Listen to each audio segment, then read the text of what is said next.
C'est à vous.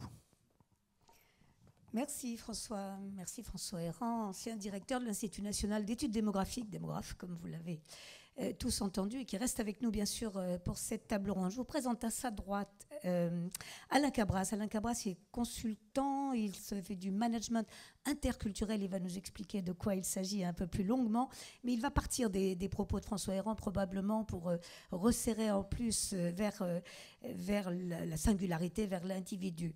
Nicole Aubert, à ma droite, est sociologue et psychologue. Donc, elle travaille à l'ESCP, l'École supérieure de commerce de Paris, où elle enseigne, mais elle est chercheure également. Elle a publié plusieurs ouvrages où elle recentre beaucoup, elle, sur l'individu. Donc, on verra comment on va faire le parcours de ces 7 milliards d'hommes jusqu'au fameux « et moi ». Et du côté du « et moi », on aura aussi Pier Giorgio Olivetti, qui est secrétaire général de ce qu'on appelle le mouvement Slow Città. Ce sont le mouvement slow, vous le savez, qui concerne alors plus spécifiquement les villes. Mais Pier Giorgio Olivetti insistera beaucoup sur ce mouvement qui est en gros à la fois social et politique, puisqu'il regroupe un certain nombre de maires et de communes volontaires, et plus que volontaires, très innovantes, pour proposer une autre façon de vivre, y compris avec ce que l'on a coutume d'appeler les autres, les immigrants dont nous a parlé François Héran. Alors vous reconnaîtrez avec nous, et on se l'est tous dit avant de commencer, qu'elle n'est pas tout à fait évidente, notre table ronde, puisqu'on part de 7 milliards d'hommes et nous allons arriver à un seul, c'est-à-dire en gros chacun d'entre nous. Vous avez donc ici un démographe, une psychologue et sociologue, un spécialiste de management interculturel et un responsable de mouvements sociopolitiques innovants. Mais de ce milieu, de ce mélange un peu improbable, nous avons l'ambition de vous donner à réfléchir ensemble. Et puis bien sûr, comme vous le savez, il y a beaucoup de questions qui vont venir de votre part. Toute la dernière partie de notre discussion sera pour ça. Réfléchir ensemble à la manière dont nos sociétés peuvent coexister dans ce contexte qui n'est plus discutable maintenant d'échanges considérables des biens. Les biens, ça circule partout. Les produits aussi, sans problème. La globalisation est bien là. Les hommes, c'est déjà beaucoup plus compliqué, mais ils circulent quand même de manière plus contrainte, certainement plus difficile et plus conflictuelle aussi. Donc de tous ces grands bouleversements qui font tomber bien des préjugés, qui bousculent beaucoup aussi. Que peut-il sortir Il y a des choses négatives, on le sait bien. Il y en a aussi de très porteuses, donc accueil ou rejet. Et c'est là que nous arriverons, et moi, et la place de l'individu, forcément bousculée par toutes ces évolutions récentes. Je vais commencer peut-être avec Alain Cabras, qui est donc plus la partie des 7 milliards, on va dire, avant d'arriver à l'individu, et qui a réfléchi à ces grands bouleversements que constitue la mondialisation dont nous a parlé François Héran. Au passage, François Héran, vous l'avez dit juste en terminant, ces grands mouvements migratoires que nous avons le sentiment, j'insiste sur le sentiment de subir, là aussi le mot est discutable, en Europe, concernent d'abord et avant tout les pays du Sud. C'est quand même là que se font les plus grands mouvements de population et les impacts peut-être les plus violents. On y reviendra. Alain Cabras. Merci. Moi, je voudrais aborder le sujet, parce qu'effectivement, quand on nous a donné le titre de cette table ronde, c'était très vaste, et je me suis dit comment l'associer au conflit, et tout simplement en regardant ma pratique professionnelle, entreprise comme service public. Quel est le sujet aujourd'hui qui pose le plus problème en termes de reconnaissance de ce que je suis, et comment je me positionne par rapport au monde, que je sois un expatrié, un impatrié, que je travaille dans un service public, que j'aille dans un service public. Ce problème, c'est celui du positionnement de mes référents culturels par rapport à quelque chose qui me semble différent et dont je me dis que je n'ai plus le choix, je ne peux plus l'éviter. C'est déjà quelque chose d'assez violent symboliquement, c'est qu'on a aujourd'hui de plus en plus de gens qui ont compris, avec plus ou moins de bonheur, avec plus ou moins de fatalité, que ces choix, cette confrontation à l'autre était désormais inévitable. Et c'est bien s'ils l'ont compris, parce qu'on vit une grande révolution. Depuis la révolution de la naissance de l'agriculture et de l'écriture, on est pour la première fois, on va appeler ça depuis la naissance de la mondialisation culturelle, c'est-à-dire, on va dire 20-30 ans, où le monde a conscience qu'il est certes totalement fini, ça on le savait, mais que nous sommes les uns sans arrêt en train d'observer les autres. L'avènement d'Internet, l'avènement de cette mise en scène de soi, de cette représentation de soi permanente vis-à-vis des autres, montre bien que nous sommes dans une problématique de regard. Et que ce regard n'est jamais neutre. On va faire un peu d'étymologie. Le mot regard vient du mot grec théoria. Donc il n'y a pas de regard sans théorie, il n'y a pas de regard sans un jugement, un pré-jugement, une analyse, un regard qui implique que je scripte, décrive, décode l'autre malgré moi. Et je vais le faire avec des sentiments, des pulsions, des impulsions. Même si je suis quelqu'un de très lettré, droit de l'homiste, tolérant, ouvert, je peux le faire en fonction au moins d'une surprise, au pire d'une peur et d'un fantasme. Et que ces 7 milliards de personnes, et notamment parmi celles-ci, celles et ceux qui ont la chance, l'occasion de voyager, ce n'est pas la majorité de l'humanité, hein. On oublie souvent que la grande majorité de l'humanité ne sortira pas de son village. Et que c'est parmi ceux qui sont des mobiles, car le grand clivage de demain c'est mobile-immobile, c'est mobile, ceux qui reçoivent, ceux qui voyagent. On va se poser de plus en plus la question de savoir comment j'appréhende l'autre, extrêmement différent et auquel je ne peux pas échapper, à la différence à laquelle je ne peux pas échapper. Donc il va falloir que je l'appréhende, et ça veut dire qu'il va falloir que je fasse un pari qui n'est pas simple, que je fasse le pari de l'intelligibilité des rapports sociaux, culturels. Ça veut dire l'autre est intelligible, et c'est beaucoup plus complexe que de dire c'est la faute A. Donc ça c'est le premier point. Mais ayant dit cela, qui a l'air assez simple, et comme le disait hier à la table ronde, je crois que c'est le juge Trévidic, dans une société ouverte, ça circule. Une société ouverte, elle va un peu plus être en face de ce genre de choses, elle va être un peu plus sommée de se positionner face à ce type de la contrepartie de ce type de choses, c'est que nous allons plus ou moins, et je le vois dans les milieux professionnels, vivre le conflit intrapersonnel. Comment, moi, mes référents culturels peuvent-ils accepter de négocier, d'appréhender, de faire avec, pour parler simplement, les référents culturels de l'autre? Et je voudrais simplement vous amener sur un petit sujet un peu délicat en France. Je disais tout à l'heure en aparté, le pays de Descartes, le pays de la philosophie des Lumières, l'encyclopédie du 19e siècle progressiste, qui croit aux sciences aux sciences et à ce qui est rationnel, soudain voit revenir la problématique des croyances. Une des croyances qui est en train de nous poser souci, pas tant l'islam ou quoi que ce soit, même si c'est un problème par ailleurs, c'est qui des droits de Dieu ou des droits de l'homme doit l'emporter. Question qu'on ne s'était plus posée depuis très longtemps, mais que nous retrouvons dans les PME, les grands groupes, les services publics, la gendarmerie nationale, tous ces lieux où la question se pose à nouveau. Et ça pose bien un problème de conflit intrapersonnel, puisque ça pose la question de mon identité. Et ça pose la question, avant d'aborder l'identité, de ma croyance. Même si je crois être athée, agnostique, indifférent, je m'en foutiste, ça va me toucher dans mes référents culturels. Or, je voudrais vous amener simplement à réfléchir sur le fait que quand nous travaillons sur l'interculturel, nous travaillons aussi sur de l'irrationnel. Nous travaillons sur la croyance de l'autre. Et que qui dit croyance dans une société ouverte où toutes les croyances se croisent, dit deuil des croyances. Et moi, plus j'avance dans mon métier, plus je me rends compte que cette mondialisation culturelle, c'est la mondialisation des deuils de croyances. Alors il y a des sociétés où le deuil de la croyance, en partie, pas le deuil de ce que je suis totalement, mais qu'est-ce que je vais négocier? On voit bien au Canada et en Angleterre aujourd'hui, c'est un vrai sujet. Qu'est-ce qu'en France, nous sommes prêts à négocier? On voit bien que le débat en 1989, rappelez-vous, la directive Bayrou, mon Dieu, les éditorialistes de l'époque nous disaient on touche à la laïcité parce qu'on va devoir savoir si les petites filles au collège vont pouvoir arriver voilées. Au même moment, on se disait qu'est-ce qu'on fait de la nourriture dans les cantines? Tout le monde disait ça va être la révolution en France.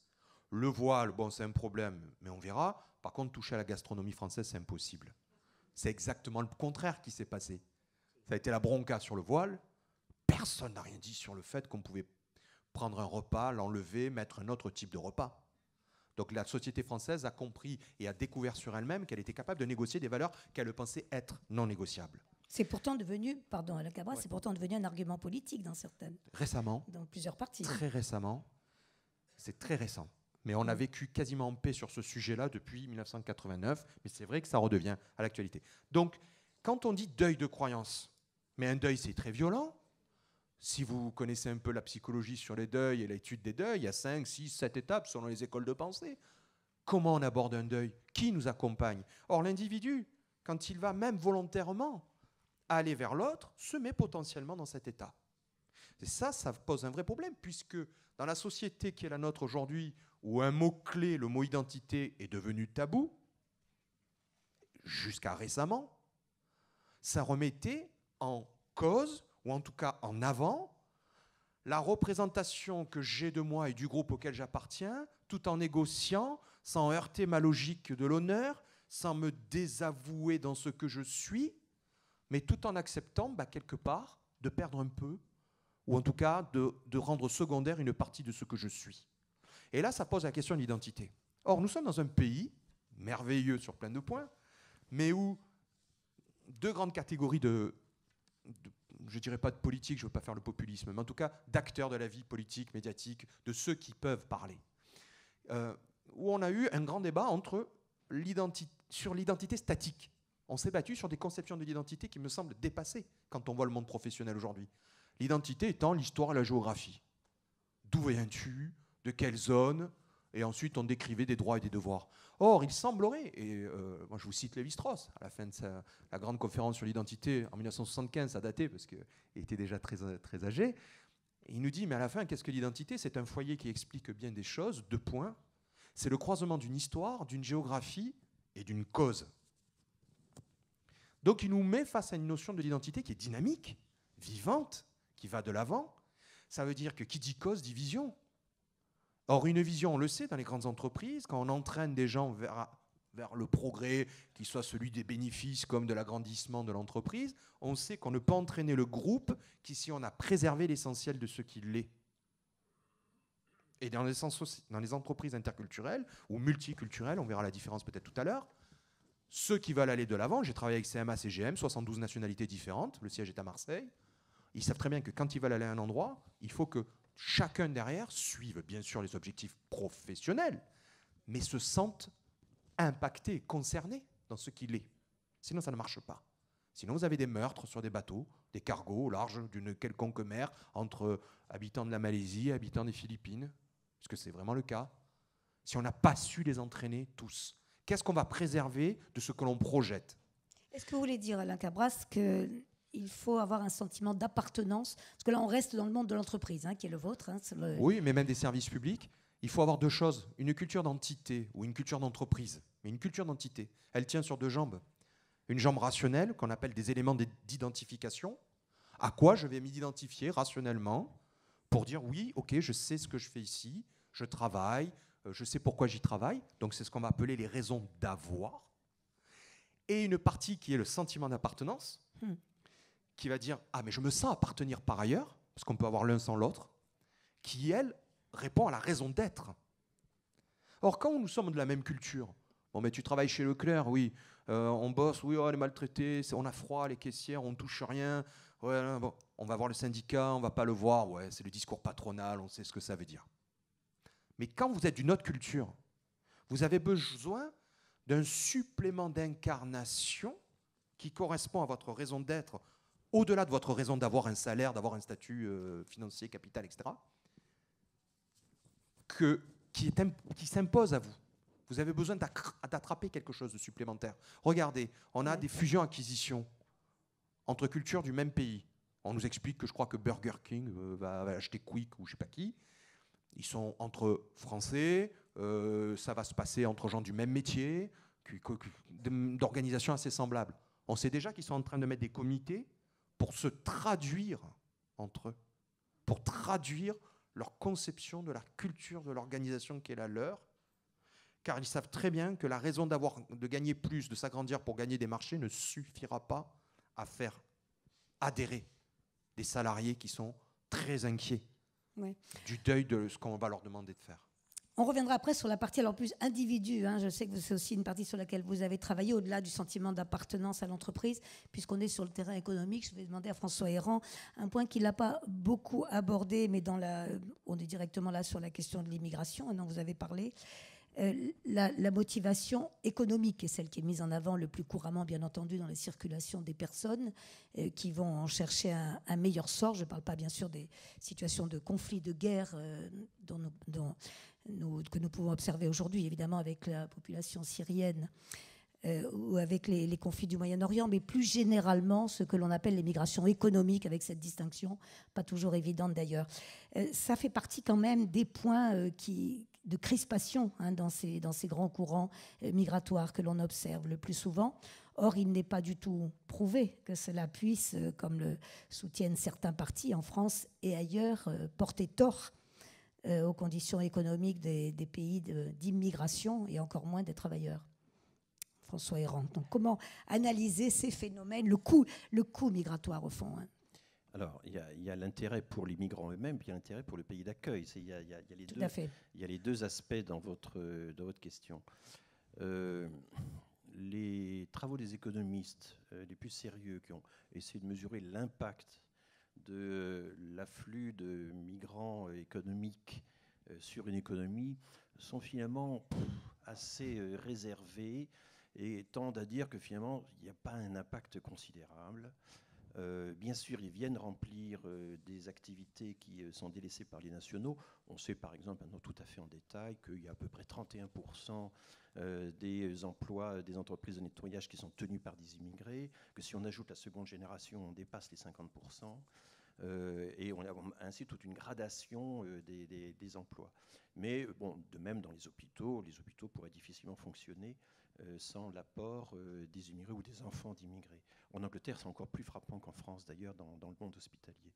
En Italie, c'est beaucoup aussi, ce sont des personnes, des emplois de service auprès notamment des personnes âgées dans les familles. Les fameuses badantes. Les fameuses badantes, absolument. Pierre-Georges Olivetti connaît bien. Il y a eu l'idée qui s'était exprimée dans certains mouvements comme une journée sans nous, une journée sans migrants, des journées symboliques, parce que c'est pas en un jour qu'on fait la démonstration, que effectivement une société ne pourrait pas fonctionner sans l'apport des migrants. Mais en fait, si les migrants sont installés, ils sont une composante parmi d'autres de la population, comme les femmes, les hommes, les jeunes, les ultramarins, etc. C'est pas en tant que migrants qu'ils nous sont indispensables. C'est simplement ce que disent les économistes, c'est que la migration, ça augmente un peu la population, ça change un tout petit peu l'échelle de l'économie en question. Ils sont producteurs et consommateurs. Et il y a des calculs assez savants qui ont été faits encore récemment par l'OCDE, par exemple, à titre comparatif, pour essayer de savoir quel était le bilan pour le budget public ou pour la protection sociale de l'apport des migrants. Alors ça dépend en fait, ça dépend de la structure par âge, du cycle de vie. Quand on est jeune, on coûte à la société. Quand on est actif, on lui rapporte. Quand on est vieux, on lui coûte à nouveau. C'est la même chose pour tout le monde.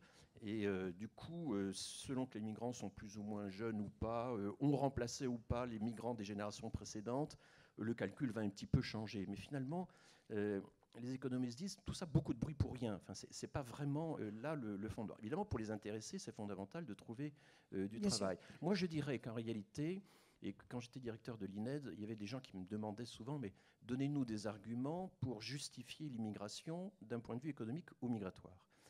Et donc, le problème, c'est que selon les pays, selon les époques, vous allez dire, eh bien oui, ça peut aider à combler certains trous de la pyramide des âges, ça peut combler certains besoins de main-d'œuvre. Il y a des métiers en tension dans lesquels on peut faire appel à des migrants. Tout ça, c'est des raisons assez conjoncturelles. Mais moi, ce sur quoi j'ai insisté, c'est tout autre chose. C'est que l'immense majorité des migrants qui entrent chez nous le font parce qu'ils en ont le droit. Et la logique des droits l'emporte sur la logique du marché depuis très longtemps. C'est depuis les années 70 que l'introduction des migrants est en fait déconnectée des besoins économiques. Alors on dit toujours, ça paraît logique, il y a des colloques de l'OCDE là-dessus, ce serait bien si les migrants venaient uniquement pour s'ajuster strictement aux besoins de notre économie. Le problème, c'est que ça ne marche jamais. Chaque fois qu'on regarde historiquement comment ça se passe, la migration économique ne peut pas rester strictement économique. Elle débouche aussi sur une migration familiale. La migration de circulation devient aussi, en partie, mais en grosse partie, une migration de peuplement. De la même façon, quand on a voulu compartimenter strictement la migration de refuge en disant il faut que ce soit strictement une migration de refuge, et dès qu'ils n'auront plus besoin de se réfugier chez nous, il faudra aussitôt qu'ils rentrent, et surtout pas qu'ils deviennent une migration économique, mais là aussi, c'est d'une naïveté totale, parce qu'en réalité, tous les exemples historiques des dernières décennies nous montrent que les migrants eux-mêmes ne savent pas quand ils peuvent rentrer. On ne va pas décider à leur place quand il faut qu'ils rentrent. Et puis ils s'établissent, ils peuvent éventuellement fonder une famille, les enfants naissent, sont scolarisés, et voilà, ils s'ancrent dans la société en question. Ouais. Donc l'idée de compartimenter a priori, une fois pour toutes, ce qui est migration familiale versus migration économique, ou migration de refuge versus migration économique, tout ça, c'est faire fi de la complexité humaine des choses, qui mêle les motifs et qui fait que les gens ont également le droit, en cours d'existence, en fonction des circonstances, de changer aussi de motivation. Quelque part, c'est oublier aussi qu'il s'agit d'individus et pas seulement de stock ou de flux, pour employer des termes des démographes. Et on verra tout à l'heure, ou peut-être même on peut le voir tout de suite d'ailleurs, avec Pier Giorgio Olivetti, je vous ai dit qu'il représente le mouvement des slow cheetahs. Il faut qu'il nous explique d'abord la philosophie de ce mouvement.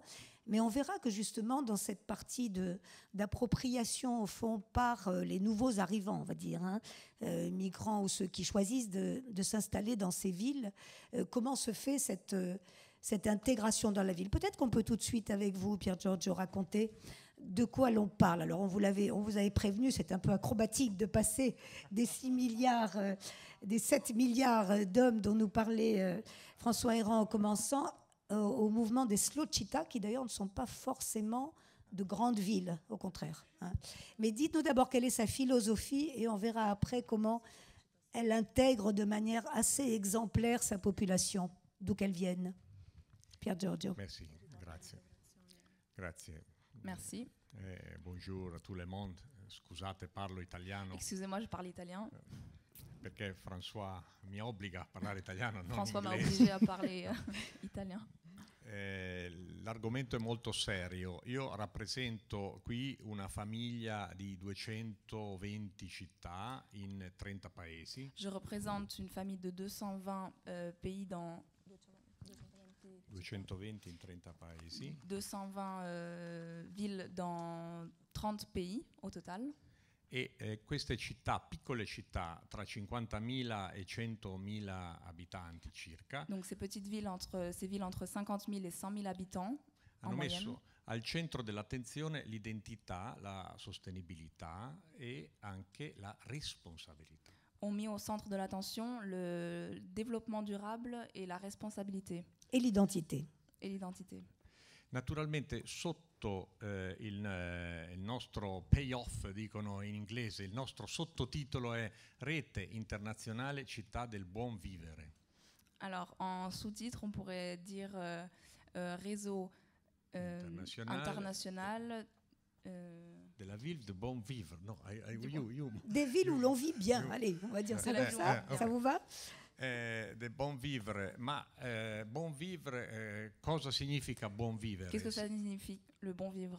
Significa avere una visione di città, di comunità integrata, coesa. Avoir une vision de la ville intégrée et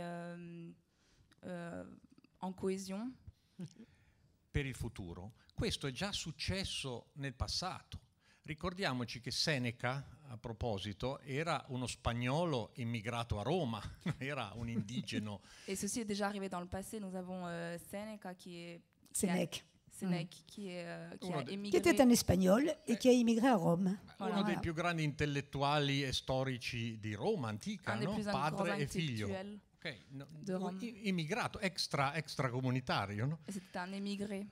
Et hors extra-communautaire, je crois qu'il faut le traduire parce que, attention, hors communauté, tout ça pour avoir référence bien sûr avec ce que nous vivons en Europe. Noi abbiamo perso la memoria, ma Atene è la più grande democrazia dell'antichità. Nous avons oublié, mais Athènes est la plus grande démocratie qu'il y a eu. Ha perso la sua occasione storica facendo la guerra a Siracusa, perdendo la guerra a Siracusa dopo Pericle. A perdu donc la guerre à Syracuse après Périclès. Perché non ha integrato 30.000 cittadini di serie B, cioè non erano cavalieri, non erano militari, erano persone immigrate da altre città. Parce qu'elle n'a pas intégré donc 30 000 personnes qui étaient considérées de seconde catégorie. Dopo aver perso la guerra con Siracusa ha integrato i cittadini. Troppo tardi. Après avoir perdu la guerre, ils ont intégré donc ces personnes, mais c'était trop tard. Lo dico perché oggi noi parliamo delle piccole città, che sono solo un pezzo della visione del mondo, ma sono città sparse dalla Corea al Canada, dall'Islanda a Cipro in Europa, tutti i paesi, quindi un campione significativo.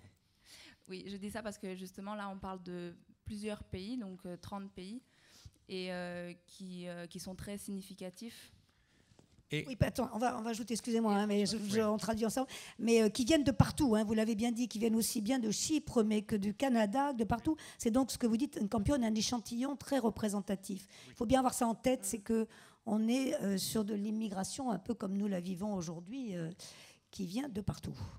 C'est ça qui est très important dans la philosophie des slow città. E la nostra filosofia entra in queste piccole città. In quale contesto operano? In quale contesto? Nel contesto che conosciamo, problematico. Voilà, ces petites villes entrent dans un contexte problématique.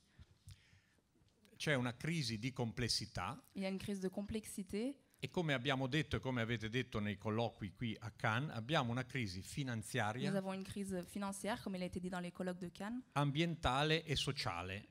Ambientale et sociale. Environnementale, oui. Tutto nello stesso, tutti i nodi vengono al pettine, diciamo, in italiano, non so, in francese. Oui, une expression pour dire que tout revient au même point.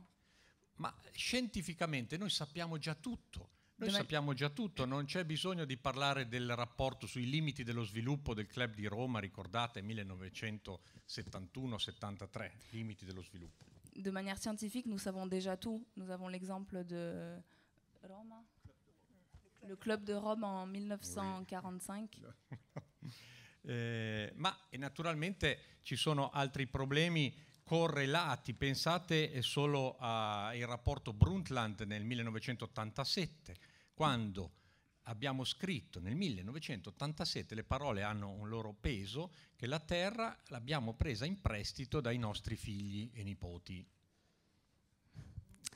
J'y vais, vous y allez? Oui, non, c'est trop Alors, dommage. c'est une allusion au fameux rapport Brundtland qui est vraiment à l'origine de tout le débat environnemental. L'ambiente, c'est l'environnement pour les Italiens, qui date quand même de 1987, où c'était ce rapport Brundtland qui soulevait que cette terre, elle n'est pas à nous, mais nous en avons hérité de nos ancêtres et surtout nous la léguons à nos descendants. Oui, Pour terminer la phrase.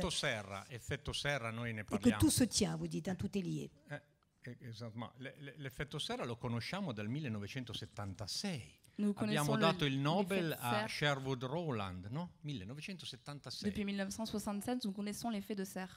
Il conflitto è ecologico, il conflitto è sociale Est de type écologique et social, e anche termodinamico, di energia. thermodynamique, d'énergie. La settimana scorsa abbiamo saputo che la Cina ha regalato 96 milioni di dollari ai paesi per lo sviluppo dei paesi africani. Nous avons su la semaine dernière que la Chine a offert 96 millions pour le développement des Miliardi, oui, milliards. miliardi. Milliards. $2. Miliardi. $2, ouais. Bilioni. Aux pays pauvres, hein, pour les le pays développement des pays africains. Per lo La Chine sviluppo. très, très présente en Afrique, hein, on le dit au Questo passage. è un tema del bilanciamento dell'energia nel paese, non solo nei paesi africani, ma anche nel pianeta. C'est un constat, donc, pas seulement pour ces pays-là, mais aussi pour les pays d'Afrique. E le piccole città slow Les possono- petites villes, donc città slow, les mouvements slow par rapport aux villes, possono dare esempi di metodo e concretamente dei progetti già applicati, centinaia di progetti già applicati, donnent des exemples de mode et se basent sur des projets déjà appliqués, qui ont déjà eu lieu, che la microeconomia locale, l'economia della resilienza, che è una forma di resistenza, et qui parlent donc d'économie de résilience, donc une économie de résistance, è possibile ed è anche efficace. est Et- possible et donc efficace. Ed è una barriera contro la desertificazione sociale, lo spopolamento di tutte le campagne. Un altro conflitto è quello tra la grande città e le piccole città rurali. Et donc c'est un... Puoi riprendere l'inizio? Traduisez. Ça en vient à... È un esempio del conflitto tra la grande città e le piccole comunità. C'est un exemple de conflit entre la grande ville et les petites communautés. Oui, ce que nous dit Piergiorgio Olivetti, c'est qu'en fait, ça se passe au niveau de la microéconomie. Il ne faut pas seulement parler en termes de grands courants économiques. C'est une autre manière de le dire. François Héran nous disait aussi comment cette intégration économique, on ne pouvait pas parler que d'économie, que c'était un tout. Si vous souhaitez commenter ce qui vient d'être dit là.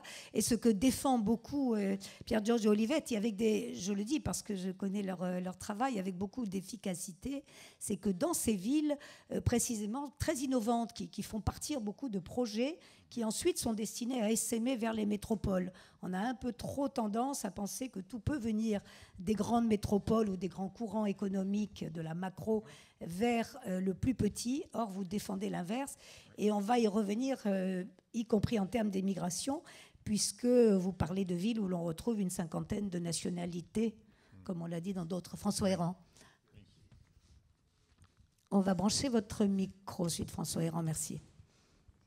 Je n'ai pas évoqué, parce que je n'avais pas le temps, le lien entre population et environnement, qui est un petit peu... Qui est indispensable, voilà, surtout en ce moment. Mais je dirais que le démographe, dans ce domaine, il ne fait pas de démographisme, c'est-à-dire qu'il ne pense pas que tout dépend du nombre des hommes. Si on pensait que tout dépendait du nombre des hommes, et qu'en particulier, là, le développement durable des villes, des campagnes, ça devait dépendre du nombre des hommes, ce que certains gouvernements ont cru, alors on se contenterait de réduire la population par des méthodes qui sont parfois drastiques ou même tout à fait coercitives. Et d'une certaine manière, cette idée qu'il suffirait de réduire la population pour régler les problèmes de l'environnement, c'est en quelque sorte s'exonérer de la véritable tâche, la véritable mission qui est de changer le mode de vie. En réalité, le mode de vie compte bien plus dans ces affaires que le nombre des hommes. Je crois que c'est ça qui est important, même si le nombre des hommes est une variable, mais pas aussi importante que le mode de vie qui, lui, doit être l'objectif d'une véritable politique en la matière. Esatto, dit Piergiorgio Olivetti, qui est d'accord avec ça. Esatto, perché nella nostra esperienza di piccole città creative, slow ma smart. C'est vrai parce que dans notre expérience de ces petites villes slow, donc lente et smart. Mais quand même smart, veut dire bien maligne quand même. Siamo capaci di informare anche le grandi città. Nous sommes dans la capacité d'informer aussi les grandes villes. E gli inglesi, so che vi disturba magari usare il termine anglosassone nudge, ma insomma passo andiamo passo alla volta, si fanno grandi cose. Lo stile di vita delle piccole città informa per esempio la grande città di Bruxelles, c'è un sobborgo che è Città Slow, è Nguyen. Le piccole città... Lasciala tradurre. Grazie. Oui, donc je ne sais pas si vous aimez les termes anglo-saxons, le terme est nudge, qui veut dire des petites aides qui se font tout doucement, des incitations. Donc c'est un terme anglo-saxon utilisé en Italie. Et qui peuvent s'aimer, c'est le cas de Bruxelles notamment, d'un des faubourgs de Bruxelles qui est en train de se répandre un peu dans l'ensemble de la ville. On verra tout à l'heure avec vous, Piergiorgio Olivetti, comment je reviendrai à la question des immigrés et comment justement les slow città, ça peut être un modèle, c'est pas le seul, réussissent à fort bien intégrer justement les immigrants, puisque les villes, notamment les plus performantes de votre réseau, ont un grand nombre de nationalités différentes. On n'a pas encore entendu Nicole Aubert, je m'en excuse, on fait des échanges et on en vient à vous, qui travaille, on va voir que là aussi on fait encore un saut qualitatif sur la personne même de l'individu.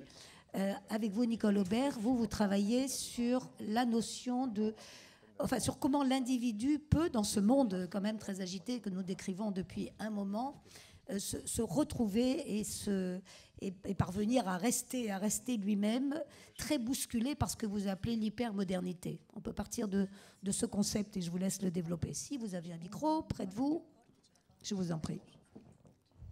Travail que Nicole Aubert poursuit déjà depuis plusieurs années, dont elle va nous donner les grandes lignes. Je vous en prie. Oui, alors je voudrais juste rajouter un petit mot par rapport avec plaisir. À ce qu'on disait du titre de cette table ronde, qui nous a laissé effectivement très déconcertés. Parce qu'en fait, on avait ces 7 milliards d'individus, et puis on avait ce malheureux petit et moi. quelque sorte, qu'est-ce que je deviens là-dedans? Et au fond, on a eu un certain mal, je crois, en dehors de vous qui étiez sur un registre plus précis, à savoir un peu comment on pouvait prendre ce sujet. Alors, en tous les cas, moi j'ai eu un petit peu de mal. Alors, ce que je voudrais faire, c'est parler brièvement de ce que j'appelle la société hypermoderne, donc, qui est la société contemporaine dans laquelle on vit, et de parler un petit peu d'un certain nombre de registres sur lesquels elle fonctionne différemment des sociétés que nous avons connues avant. D'abord par son rapport au temps, j'en dirai un mot, un rapport au temps qui est marqué par l'accélération, je vais y revenir. Ensuite, par le rapport aux autres, qui est un rapport aux autres marqué par l'éphémère. Et puis, un troisième registre, qui est celui du rapport à soi. Un rapport à soi que, en tous les cas pour une partie des personnes hyper modernes, que nous sommes tous à un degré plus ou moins poussé, un rapport à soi marqué par l'excès. Alors, je vais essayer rapidement d'en parler. Rapport au temps marqué par l'accélération, là, évidemment, cette accélération, elle est devenue omniprésente et extrêmement concrète depuis l'arrivée des nouvelles technologies. C'est-à-dire qu'en fait, les nouvelles technologies, et c'est pas vieux, elles ont à peine 20 ans, elles ont pénétré dans notre vie depuis 20 ans, c'est très très très peu. Mais elles ont introduit en fait l'instantanéité, on vit dans une instantanéité extrême, dont découle une exigence d'immédiateté dans la réponse attendue, puisque je peux l'avoir dans l'instant, ben je le veux dans l'immédiat. Et ça, sur le registre de la vie au travail, dans l'entreprise, etc., c'est ressenti très, très fortement comme ça. Donc, instantanéité, immédiateté, et puis du coup, dans l'entreprise, en fait, qui est régie par la dictature du capitalisme financier, dont les marchés eux-mêmes s'ajustent à la microseconde, à la milliseconde, afin d'anticiper les variations du cours de l'action par des ventes et des achats appropriés. Il s'agit d'être plus rapide que les concurrents. Et donc, cette société qui est la nôtre est une société d'accélération incessante, où on doit avoir, donc, on exige de nous des performances toujours plus grandes, dans un temps toujours plus court. Alors, je reviens un instant sur ce rapport au temps, donc instantanéité, qui entraîne une obligation d'immédiateté et qui nous confronte à des logiques d'urgence.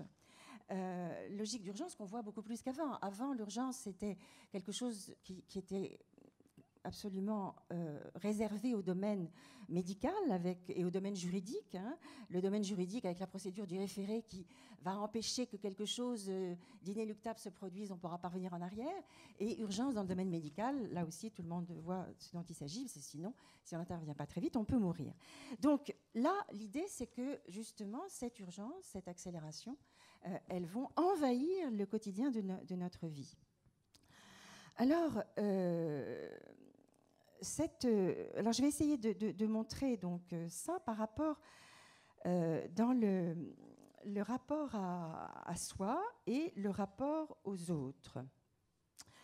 Alors, je vais revenir un instant sur l'entreprise dans laquelle certains chercheurs américains parlent de capitalisme flexible et montrent, je pense à un sociologue américain qui s'appelle Richard Sennett, qui a écrit des ouvrages tout à fait passionnants. Capitalisme flexible, en fait, dans lequel il va montrer comment l'entreprise fonctionne comme effectivement une institution à grande vitesse, comment elle cultive une culture de la réactivité extrême et de l'adaptabilité permanente, et tout ça au détriment d'une culture de métier qui avait été longuement accumulée, et également au détriment de la loyauté professionnelle, qui dorénavant ne constitue plus des valeurs, en tout cas des valeurs suffisantes, dans un monde où les techniques évoluent sans cesse, et il faut créer sans cesse de nouveaux besoins. Et donc, ces qualités qui sont exigées, donc instantanéité, aller extrêmement vite, etc., elles sont une source d'angoisse. Et elles produisent des déficits sociaux en termes de loyauté, en termes de confiance informelle, dans l'entreprise toujours, et elles érodent souvent la valeur de l'expérience accumulée. Ça, c'est le premier point. C'est-à-dire que l'expérience a plus d'importance. En fait, ce qu'il faut, c'est d'être immédiat, efficace et hyper rapide. Et d'autre part, ce que ça produit également, c'est que les pressions qui sont exercées pour obtenir des résultats rapides, elles sont tellement intenses que du coup, les gens, avec cette angoisse sous-tendue par cette angoisse du temps, cette exigence d'extrême rapidité, ça pousse les gens à effleurer les choses, les problèmes, plutôt qu'à s'attarder. Et donc beaucoup d'entre eux expriment le sentiment d'être acculés à un travail médiocre et d'être empêchés de cultiver leur talent. Alors ça, c'est un petit peu donc, ce nouveau rapport au temps. J'avais dit tout à l'heure que je montrerais aussi que ça touche aussi le rapport aux autres. Et ce rapport aux autres, il fonctionne un peu en écho à ce modèle économique que je viens de décrire, fondé sur le court terme, sur l'urgence, sur le changement permanent, etc. Un nouveau type de rapport aux autres dans lequel on pourrait dire les attachements durables, attachants, etc., les relations, pardon, les engagements durables et attachants vont s'effacer devant des rencontres brèves, éphémères, interchangeables, des rencontres qui, en fait, cessent souvent aussi vite qu'elles ont commencé. Au fond, on est dans une société où les liens sont beaucoup plus nombreux qu'auparavant. Ils sont beaucoup plus faciles à établir, surtout du fait des nouvelles technologies, mais ils sont aussi beaucoup plus fragiles, beaucoup plus éphémères, et ils sont marqués par cette compression du temps que j'évoquais tout à l'heure. Alors, on le voit par exemple dans le domaine des relations amoureuses. C'est un exemple amusant parce que vous savez qu'il y a maintenant ce qu'on appelle les speed dating, et donc des rencontres comme ça extrêmement rapides où on va au cours desquelles chaque partenaire dispose de 7 minutes pour séduire et accrocher un autre partenaire. Et l'expression alors de tout ça, on le voit très bien dans les rencontres sur Internet qui apparaissent comme une des expressions les plus emblématiques du marché amoureux contemporain. Ce qui est intéressant, je vous interromps, c'est que ces speed dating, ils existent aussi, Alain Cabras le sait bien, dans le milieu professionnel. Pareil, hein, vous avez 7 minutes pour faire vos preuves, 5 même, hein, et vous êtes embauché ou pas. Et vous avez 5 minutes pour rendre quelqu'un amoureux, ça marche ou pas. Ah bah oui. Donc le plus de connexions possibles, le plus de rencontres possibles, qui sont, je parle toujours sur le plan amoureux, qui sont sans aucune mesure avec le nombre de partenaires qu'un homme ou qu'une femme pouvait, en fait, jusqu'à il y a peu de temps, rencontrer à l'échelle de toute sa vie, mais pour un amour, en fait, que le sociologue Zygmunt Bauman, argentin Zygmunt Bauman, qualifie d'amour liquide, qui est fait de relations qu'on veut à la fois sûres et intenses, mais qui soient aussi révocables à tout moment. Alors, donc, avec cette communication qui est médiée par les smartphones, qui est branchée sur les réseaux sociaux, au fond, il semble que tout ce qui compte, la vraie jouissance, c'est d'être immergé dans l'échange. Immergé dans l'échange, et la sociologue américaine Shirley Turkle a une belle expression quand elle dit, au fond, nous sommes seuls ensemble. Elle a écrit un livre qui s'appelle comme ça, Seuls ensemble. Les gens sont seuls ensemble sur leurs écrans, en fait, et des personnes dans leur bulle, qui sont, je la cite, furieusement branchées au clavier j'arrive plus à me lire, d'un écran tactile minuscule, et qui sont rassurés, d'un autre côté, d'être en contact avec un grand nombre de personnes, mais qui sont en même temps soigneusement tenues à distance. C'est sinistre, oui, ce que vous décrivez là, non? Oui, ça correspond à une réalité complètement déprimant. Alors, cela étant, donc, finalement, on s'aperçoit que privé du temps et de la durée qu'exigent les sentiments, donc vous avez tout à fait raison de le faire observer, l'individu contemporain, est-ce qu'il peut au fond éprouver autre chose que des sensations interchangeables, des sensations marquées du sceau de l'accélération, et non plus justement ces sentiments au long cours, ces sentiments plus ancrés dans le long terme, etc. Et au fond, on peut se demander si ressentir est encore quelque chose de l'ordre du sentiment, de l'ordre du sens, de quelque chose d'inscrit dans la durée. Est-ce qu'on ne pourrait pas maintenant, au fond, est-ce qu'on n'est pas dans la simple sensation et les échanges de sensations? Dernier élément de ce que je voulais développer, le rapport à soi. Le rapport à soi-même, lui, il est marqué, me semble-t-il, par l'excès, en tous les cas pour un certain nombre de gens. Alors, si on considère en fait les différentes formes qu'a revêtues au cours de l'histoire l'idéal social du rapport à soi-même, on peut dire que sous l'Antiquité, l'idéal était un idéal d'accomplissement de soi. C'est cet idéal-là qui prévalait sous l'Antiquité, qui était sous-tendu par la représentation d'un monde fini et sous-tendu par une représentation de la nature qui incarnait l'ordre et la limite. Et on est passé après ça, après donc cette période-là, on est passé avec l'avènement de la modernité, les grandes découvertes scientifiques, les grandes découvertes astronomiques qui vont ouvrir sur l'infini du monde, on est passé à un idéal de progrès de soi. Et donc, on pourrait dire que sous l'Antiquité, le modèle, l'homme de référence, était l'homme de la juste mesure, ni trop ni trop peu, qui était un homme de la juste mesure, soucieux d'accomplir ses potentialités dans le respect de l'ordre du monde. Eh bien, à cet homme de la juste mesure a succédé, au moment des grandes découvertes, un homme perspectif. C'est-à-dire un homme qui était capable de se projeter dans une perspective de progrès. Le dépassement des limites du monde qu'ils ont fait avec les grandes découvertes, ces grands voyages en bateau, etc., le dépassement des limites du monde rendant à ce moment-là conceptuellement possible le dépassement de soi. Et ce n'est que finalement que vers les toutes dernières décennies du XXe siècle, avec l'avènement de l'hypermodernité, donc cette modernité qui est dans l'excès un petit peu sur tous les registres, que le dépassement de soi va devenir, au fond, non plus l'idéal, mais devient la norme. C'est-à-dire qu'en fait, il y a cette idée qui est très ancrée dans notre société contemporaine, qu'il faut se surpasser sans cesse. Il y a une injonction à aller toujours plus loin, plus vite, plus fort, à travailler sans répit pour être le meilleur. Et au fond, le rapport à soi-même prend cette fois-ci la forme, on pourrait dire, du dépassement de soi.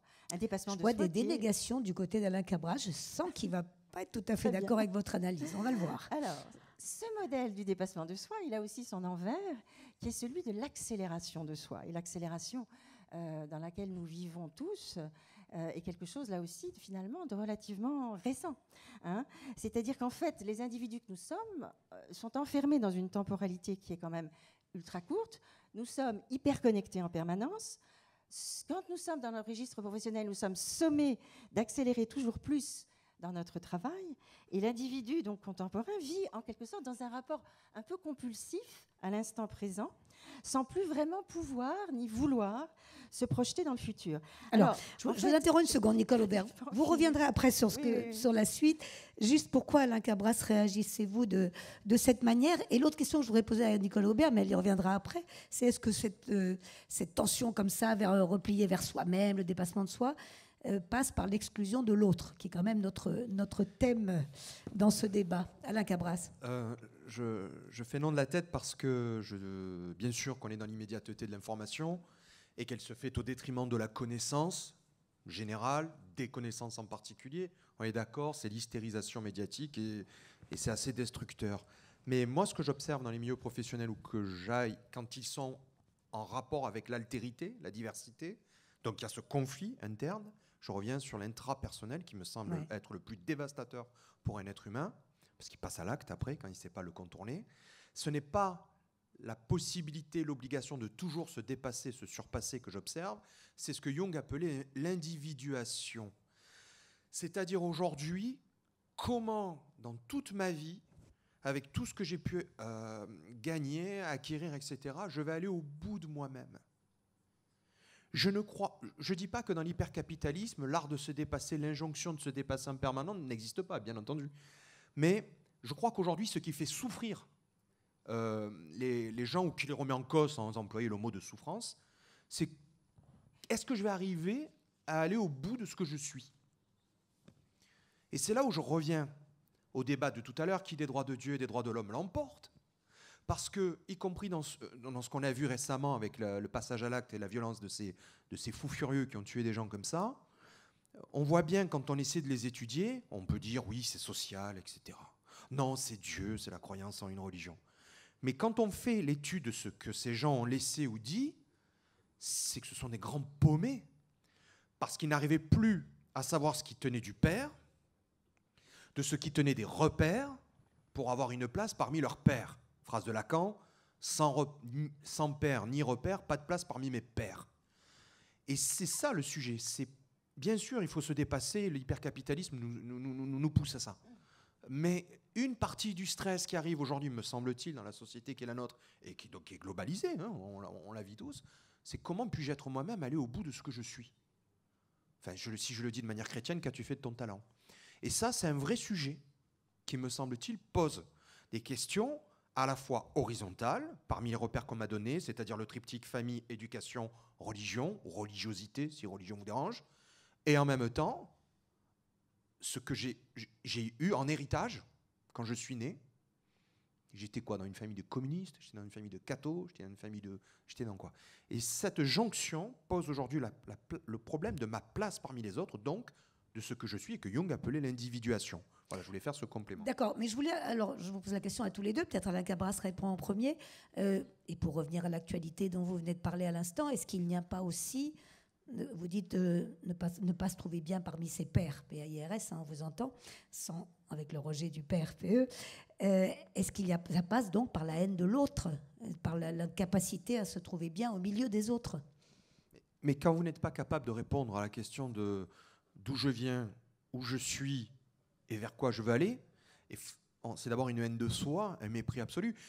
Nous, dans moi, je suis à Sciences Po Ex, quand on travaille sur ces sujets-là, on les appelle pas des kamikazes, on les appelle les amants de l'apocalypse. Ça fait poétique, même si c'est affreux, parce que le monde dans lequel ils vivent étant celui de l'enfer et de l'abjection totale, il faut hâter la fin de ce monde et passer à un autre monde, y compris si j'en entraîne un paquet avec moi. Sauf que c'est donc une haine absolue du monde et quelque part de ce que je représente, puisque je ne suis que quantité négligeable. Il me semble que la haine de l'autre, ça peut expliquer les choses, mais ça n'explique pas tout. Il y a une profonde haine de l'être humain tel qu'il est aujourd'hui, me semble-t-il. Nicole Aubert, on laisse peut-être répondre à cette question d'abord. Enfin, c'est-à-dire qu'on ne parle pas du tout de la même chose. En fait, moi, ce que j'ai décrit, en fait, ça concerne plus l'univers du travail, l'univers économique, avec ses exigences. Et donc, au fond, c'est ce qui se passe avec les mutations à la fois économiques et technologiques qui ont complètement, je dirais, bouleversé et qui ont terriblement tendu en fait l'univers du travail, en tous les cas dans l'entreprise. Donc c'est un petit peu cette dimension-là qui était totalement sous-jacente à ce que j'ai présenté. Que la recherche heureusement d'ailleurs, que cette recherche de soi-même, de l'individuation, donc au sens jungien du terme, et cette recherche effectivement d'être soi dans sa plénitude, elle est heureusement, j'espère, toujours présente, mais ce qu'il y a, c'est que dans l'univers que j'ai décrit, et qui est celui quand même de pas mal de personnes dans une insertion professionnelle, précisément, ils ont presque plus le temps de tout ça. C'est-à-dire ils sont tellement écrasés par cette espèce d'accélération forcenée, ces espèces d'exigences économiques extrêmement, de plus en plus tendues et difficiles, que justement, ils sont très appauvris par ça. Alors certains arrivent effectivement à trouver un équilibre dans leur vie personnelle, intérieure. D'autres n'y pensent même plus parce qu'ils sont tellement écrabouillés par des injonctions de faire dans l'urgence un maximum de choses en un minimum de temps. Voilà. Donc, si vous voulez, on ne parle pas de la même chose. Hein, François Héran voulait aussi réagir. Et puis, on ira chercher avec Pierre-Georges Olivetti quelques exemples peut-être plus positifs du moyen de vivre avec l'autre. François Héran. Il y a une notion importante que vous connaissez, mais que je ne pense pas que vous avez déjà utilisée dans ce que vous avez dit, c'est la notion de reconnaissance. C'est-à-dire que les gens, alors ça dépend des univers de travail, ils sont certes pris dans des urgences, dans des échéances, il y a tout un reporting à faire, il y a des enquêtes qui ont été faites, d'ailleurs très très bien faites par le ministère du Travail, des sociologues du travail, qui ont montré à quel point la dégradation des conditions de travail n'est pas simplement une illusion, une perception, mais quelque chose de tout à fait réel.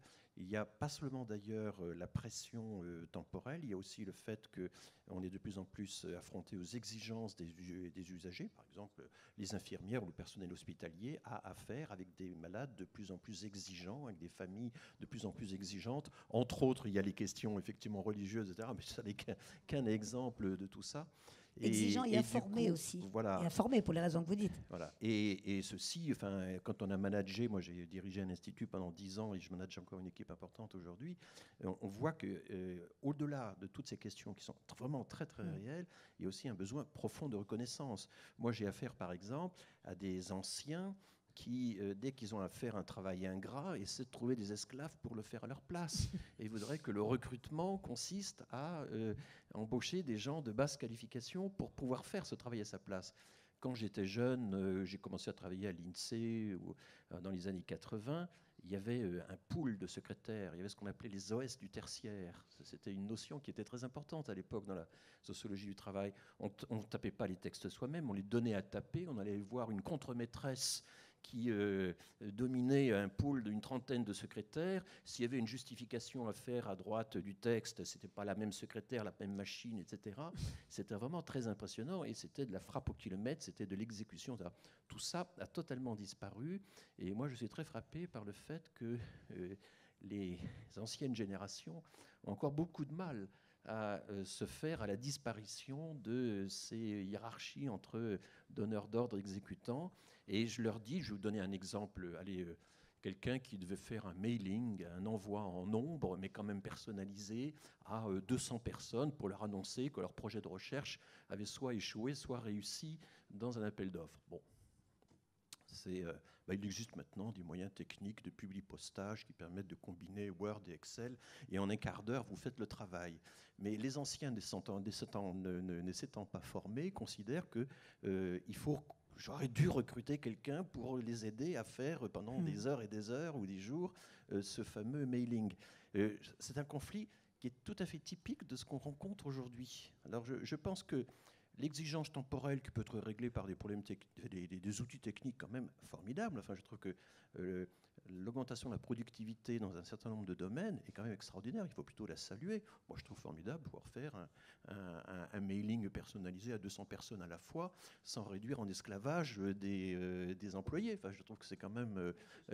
Non, mais je ne dis pas que vous avez dit ça, mais il y a des aspects positifs dans l'accélération et dans la mécanisation intelligente. Il y a les mécanisations bornées, il y a les mécanisations intelligentes, il y a des aspects positifs aussi qui font partie de la modernité et du travail actuel. Et je pense qu'il faut aussi le reconnaître, que les outils bureautiques, par exemple, nous ont quand même débarrassés d'un certain nombre d'entraves qui étaient extrêmement ennuyeuses autrefois. Tout à fait. On a enrichi quand même le travail, me semble-t-il, malgré tout. On va dans un instant vous donner la parole dans la salle. On aimerait bien savoir ce que vous pensez de tout cela. Auparavant, quelques bons exemples avec Pier Giorgio Olivetti de ce qui se dit là. C'est vrai qu'on peut être aussi sous d'autres aspects. Sono venuto a parlare della lentezza, ma penso che parlerò anche della velocità. J'ai parlé de la lenteur, mais je viendrai aussi à parler de tout ce qui est rapide, de la rapidité, dell'accélération. Perché viviamo tutti in un mondo, in una turbo civilizzazione. Nous vivons dans une civilisation turbo, accélération. L'abbiamo sentito, c'è un'accelerazione non solo nel lavoro, nei comportamenti individuali, Pas seulement dans le travail et dans les comportements individuels, ma anche nella vita sociale, e questa troppa eccessiva velocità fa perdere economia. Questo è il principio Citaslow e futuro. et cette accélération trop importante nous fait perdre Economia e futuro. nous fait perdre de l'économie et du futur. E abbiamo degli esempi. La Corea del Sud, abbiamo 12 Citaslow in Corea del Sud. Nous avons un exemple donc en Corée du Sud, il y a 12 villes slow. Prendiamo l'esempio di Citaslow in Corea perché la Corea, come sapete, è molto fast, ha il GDP, il prodotto lordo, che è cresciuto dal 5 al 9% all'anno in Corea. Sai cos'è il GDP? Si, le PIB. La Corée a connu une croissance très très rapide de son produit intérieur brut, commencé en très très peu d'années. C'est pour ça que c'est un exemple intéressant, c'est ce que vous voulez nous dire. Cresce il prodotto lordo negli ultimi 10 anni, la Corea diventa ricca, un paese di grande importanza industriale, ma aumenta i suicidi. Le PIB a beaucoup augmenté, mais on a aussi une augmentation des suicides. Aumenta l'alienazione. L'aliénation qui a augmenté aussi. E le diseconomie.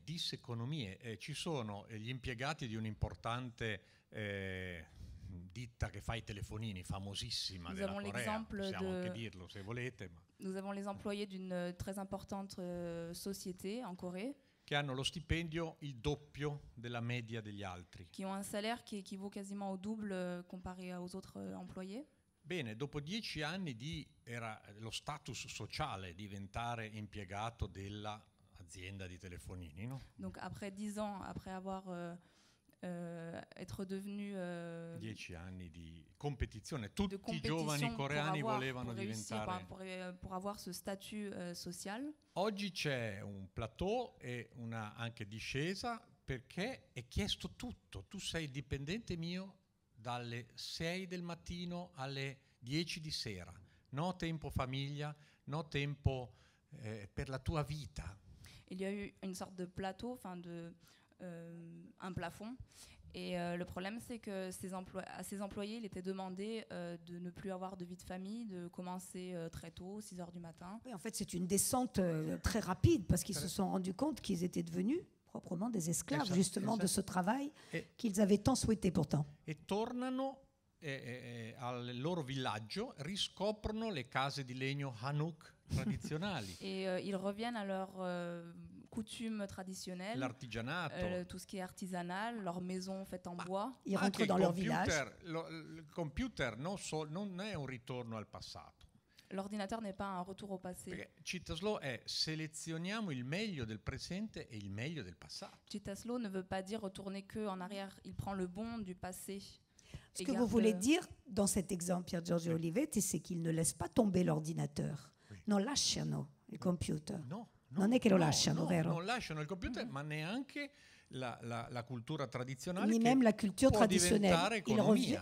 Ils essaient de raccrocher les deux pour ne pas se faire complètement dévorer par le système.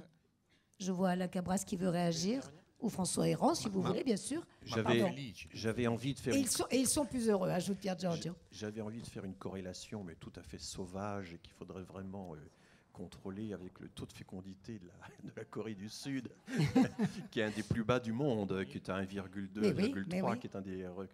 Et alors, il y a toute une réflexion maintenant en Corée, quand même, pour essayer de retourner c'est un indicateur la important. Situation et de faire en sorte que, notamment, sur des sociétés extrêmement hiérarchisées, où les femmes sont subordonnées aux hommes de façon extrêmement rigoureuse, il y a tout un mouvement féministe maintenant, y compris au Parlement coréen, pour essayer de renverser tout ça et de faire en sorte que les femmes obtiennent la reconnaissance, justement, dont on parlait. Je crois vraiment que la notion de reconnaissance est très importante là-dedans, et que c'est avec tous ces... Enfin, c'est un des aspects qui devrait permettre effectivement une société comme celle-là de retrouver son équilibre. Elle est intéressante, la Corée du Sud. Il se trouve que le dernier grand congrès mondial de démographie s'est tenu en Corée du Sud.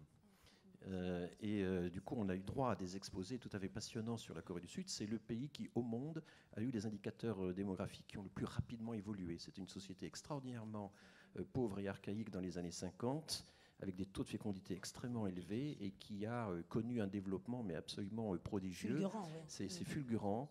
Et bon, c'est un cas du coup expérimental presque, enfin très très très intéressant. Voilà, mais enfin c'est des corrélations très sauvages et il faudrait maintenant revenir étudier ça beaucoup plus sérieusement, bien sûr. Alain Cabras, puis on vous donnera la parole dans la salle si vous voulez. Juste une petite anecdote très pratique. Pour revenir à ce que disait Giorgio sur l'archaïsme qui rejaillit à la surface de manière très rapide et violente en cas de crise, alors qu'a priori nous sommes dans une société dite moderne, ultra-moderne, qui aurait maîtrisé un certain nombre de ses pulsions et de ses passions. Moi, il se trouve que quand il y a eu l'accident à Fukushima, enfin le raz-de-marée et puis l'accident nucléaire, je faisais un binôme à l'Institut d'études politiques d'Aix-en-Provence avec le DRH d'Eurocopter, qui n'était pas encore Airbus Eurocopter. Donc il part en courant, il va faire sa gestion de crise. On le revoit 6 mois après, et alors comment ça s'est passé? Il nous dit, écoutez, 0 mort, 0 blessé. Le matériel n'est pas cassé. Pourquoi? Parce que Airbus Eurocopter, pardon, je ne l'ai pas dit, avait la fabrication et la gestion des hélicoptères des pompiers du Japon. Et il nous dit, ça s'est bien passé sur ce plan-là, par contre, on est très gêné, on a perdu de la cohésion dans l'équipe au Japon. Les cadres moyens, donc le middle management, nous a envoyé un mail qui nous a laissés tous par terre. Alors attention, vous imaginez ce que c'est qu'un cadre moyen au Japon, c'est extrêmement discipliné, c'est, même s'ils sont westernisés, jeans, cheveux colorés, ils ont entre 30 et 45 ans, dès qu'ils ont une pause, ils sont sur des jeux, ce qui nous semblerait pour nous complètement juvénile, voire décérébré au dernier degré. Et ces gens-là envoient un mail, tous signants, disant, la gestion de la crise par l'entreprise est un scandale. Vous nous avez éloignés du territoire où s'est passé le drame, parce qu'ils avaient des hélicoptères à 60 km de Fukushima et une autre usine dans la banlieue de Tokyo. 2, vous nous avez obligés vous avez pris nos familles, vous les avez amenées dans le sud du Japon, parce que rappelez-vous, à l'époque, on ne savait pas si même Tokyo n'allait pas disparaître. 3, vous avez arrêté la chaîne de production. Or, nous étions prêts à travailler même au 3-8 sans demander une augmentation pour contribuer à l'effort national. Ça, nous, en tant que Français, c'est compliqué. Et le gars me dit, mais ils sont fous. Que fallait-il que nous fassions? Et il me dit, attends, tiens-toi bien, pièce jointe, le budo, c'est-à-dire la philosophie des samouraïs, les 7 valeurs cardinales des samouraïs. Il me dit, comment pouvais-tu croire que j'allais imaginer une seconde avec le staff qui gère cette crise, que ces gens colorés, ou même pas occidentalisés, ou westernisés au dernier degré, pouvaient nous renvoyer au visage les vertus du samouraï et qu'ils avaient presque envie de crever sur place, ou en tout cas de ne pas quitter le lieu où ça se passait. Mais parce qu'une culture est comme un iceberg. La partie visible est très infime. Au fur et à mesure qu'on descend, on va dans ce qu'on appelle in-arché, c'est-à-dire le profond, le socle, que nous avons traduit par archaïsme, mais l'archaïsme n'est pas ce qui est dépassé et fichu, c'est ce qui est au plus profond. Et que dans des moments où on a ce qu'on appelle en interculturel une bipolarisation, c'est-à-dire que, hop, ça se retourne, c'est l'archaïsme qui remonte. Et donc on se réfère à un certain nombre de valeurs. C'est pour ça que j'essaie de parler des croyances en disant, mais il ne faut pas pincer le nez en disant, là, ce sont des croyances. Ça ne fonctionne pas. Une croyance, elle est bâtie sur un récit fondateur qui fait sens pour un groupe, mais pas simplement un groupe qui le vit à un moment donné. Elle peut faire sens de manière très loin, très longue, projetée dans le futur, pour le même groupe, peut-être 100 ans après. Et ça, il ne faut pas l'oublier. Quand certains groupes font référence à des valeurs ou à des principes passés qui nous font sourire, ça a du sens en termes d'une croyance qui, soudain, rejaillit. Et c'est toujours violent, ou en tout cas en crise. François Héran. Je suis à la fois fasciné par ce genre d'interprétation, en même temps, oui, tout à fait. Je suis sceptique, parce que tout à l'heure, j'ai fait allusion au fait que des changements, mais vraiment profonds, brutaux, de comportement démographique avaient été totalement inattendus dans des pays comme le Maghreb, où l'explication culturelle était assez facile. Alors on a l'exemple de l'Italie, qui était un des pays les plus féconds, n'est-ce pas, pendant encore les années 50-60, et qui a basculé à une vitesse phénoménale de ce qu'on appelait un régime démographique ancien, à l'ancienne, à la seconde transition démographique, avec vraiment des taux de fécondité très bas, etc. Bon. Et alors, c'était drôle de voir comment les explications culturelles pouvaient se retourner comme un gant. Autrefois, la mamma italienne, personnage central de tout ça, elle aimait tellement ses enfants qu'elle en avait beaucoup. Puis après, je me souviens d'un article d'Henri Mindras, ce sociologue, qui expliquait que la maman aimait tellement ses enfants qu'elle concentrait son amour sur un seul, et que c'est ça qui expliquait qu'il y avait un enfant au lieu de 2. Et bon, je vais un peu vite, mais je trouve que la rapidité avec laquelle ces explications culturelles basculent l'une dans l'autre, se retournent, etc., fait que, bon, j'ai un peu de mal. Alors, il y a par exemple, pour aller de façon un peu plus profonde, il y a toute la question de savoir, est-ce que l'Italie est un pays familialiste ou pas? Puisque vous évoquiez les badantes, les pays de l'Europe du Sud ont par exemple un pourcentage de personnes vivant en institution, au grand âge, qui est très faible. 5 fois moins en Espagne ou en Italie qu'en France. Dans les familles. D'où le recours effectivement à l'immigration pour les traiter et les soigner. Ouais. Je confirme. Alors, oui, mais oui, là. Allez-y, non, poursuivez, je vous en prie, terminez. Et alors, tout le problème, c'est il y a des explications qui consistent à dire, écoutez, l'Italie, c'est profondément familialiste, les valeurs familiales l'emportent. Et puis, il y a des explications qui consistent à dire, oui, mais la famille n'a fait que prendre le relais d'un État défaillant, quasiment inexistant. Et est-ce que c'est la faiblesse de l'État qui explique le familialisme? Est-ce que c'est le familialisme qui explique la faiblesse de l'État?